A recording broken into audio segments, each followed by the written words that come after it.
Bismillah ar-Rahman ar-Rahim. In the name of God, the most compassionate, the most merciful. The Quran recounts the story of a person. His name is al-Qarnayn, and his encounters with three different groups of people. A community located at the place of the sun's setting, where he finds the sun descending into a spring of dark, murky water.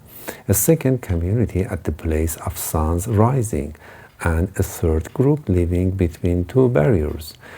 For this last group, he constructs a massive structure of iron and molten copper to protect them from the corruption of Gog and Magog, Ya'juj wa Ma'juj. The question is, what is the symbolic meaning of these three communities and Zulqarnayn's actions? I'm Hassan Moradi, and this video from the channel Echoes of the Quran, dedicated to addressing these challenging questions. God tells the Prophet that people ask him about Zulqarnayn, and he is instructed to respond that a portion of his story will be recited to them. وَيَسْأَلُونَكَ عَنْ ذِي الْقَرْنَيْنِ قُلْ سَأَتْلُو عَلَيْكُمْ مِنْهُ الذِّكْرَ. al-Kahf 83.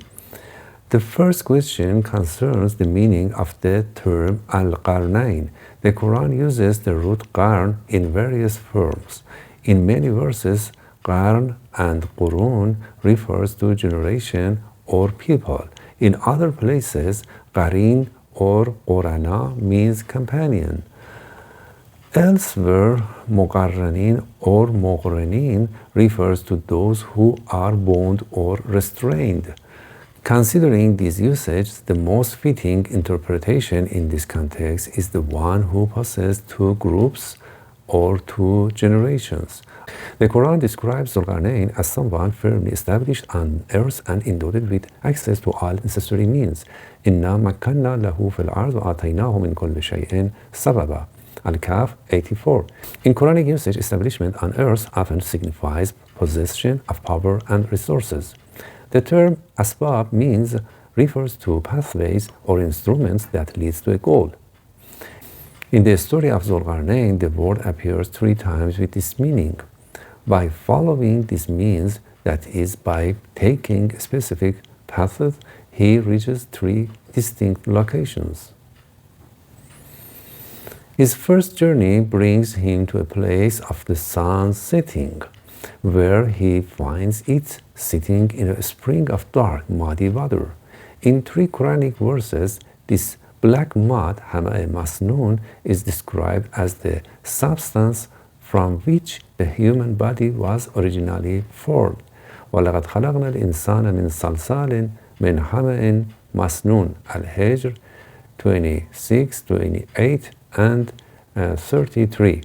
Based on aerial video discussing the symbolic meaning of the light and darkness, the scenes represent the transition of divine light from unity into multiplicity, as it becomes veiled by layers of darkness. This interpretation is reinforced by the next journey, where Zulqarnayn encounters a people upon whom the sun rises without any covering or barrier. In previous discussions, water symbolized knowledge, and Moses was instructed to remove his dust-covered sandals before entering the sacred valley. Water mixed with black mud, however, symbolized knowledge contaminated by ignorance. Recall that in a parable of the disbelievers lost in layers of darkness, the salty sea water represented corrupted knowledge. In the place of sun setting, 2 types of people are mentioned: the unjust and the righteous. The unjust face punishment both in this world and the next. The worldly punishment administered by Zulqarnayn, and the far more severe unknown punishment administered by God. In Quranic terminology, the wrongdoer is someone whose heart's glass is clouded by rust and filth, preventing the inner lamp from shining. For the believer who performs righteous deeds, there is a flawless reward, and they are at rest with a command from the divine realm is. This refers to a mode of existential speech explained in earlier video, through which God or his messengers can bring realities into being. وَأَمَّا مَنْ آمَنَ وَعَمِلَ صَالِحًا فَلَهُ جَزَاءً الْحُسْنَى وَسَنَقُولُ لَهُ مِنْ أَمْرِنَا يُسْرًا. Al-Kahf 88. Just as such speech can create the spirit of Adam and Jesus, it can also create states such as ease or hardship.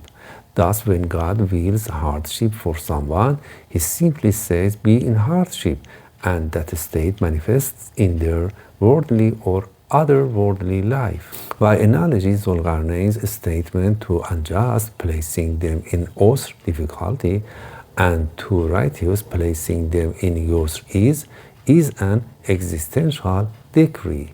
In the second journey, he reaches the place of the sun's rising, where he finds a people with no covering between themselves and the sun.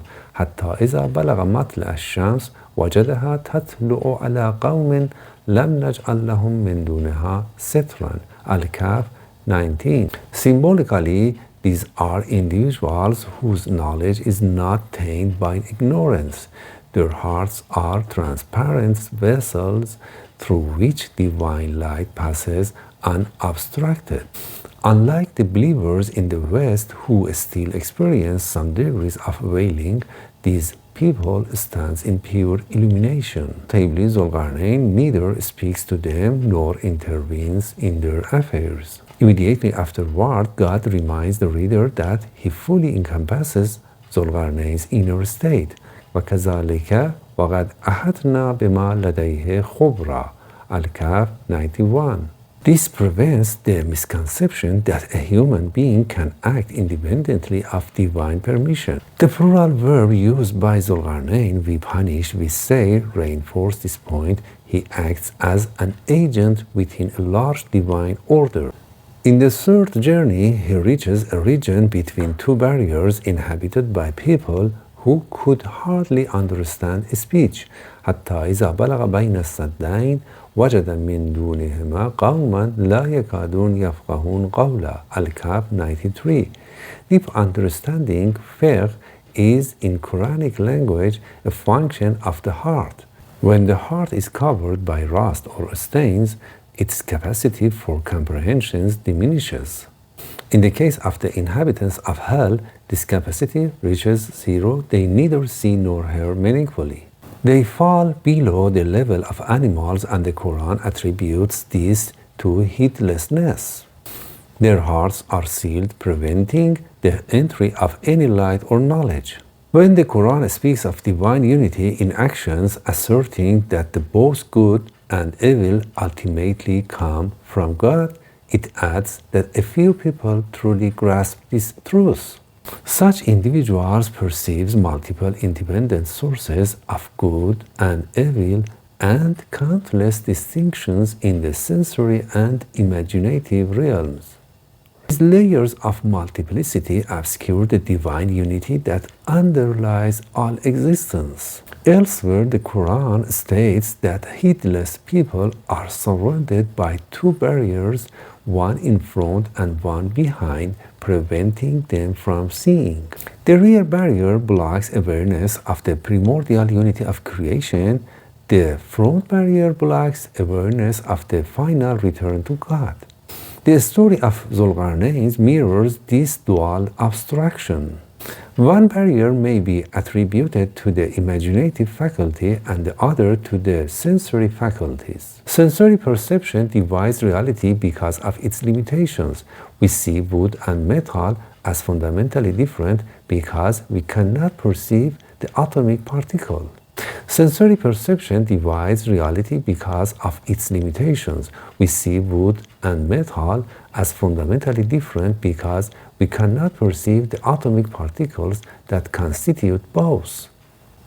Imagination further divides reality through constructs such as time, space, geography, ethnicity, language, and social categories. These people ask Zulqarnain to build a barrier to protect them from the corruption of Gog and Magog. He constructs a massive structure of iron blocks fused with molten copper.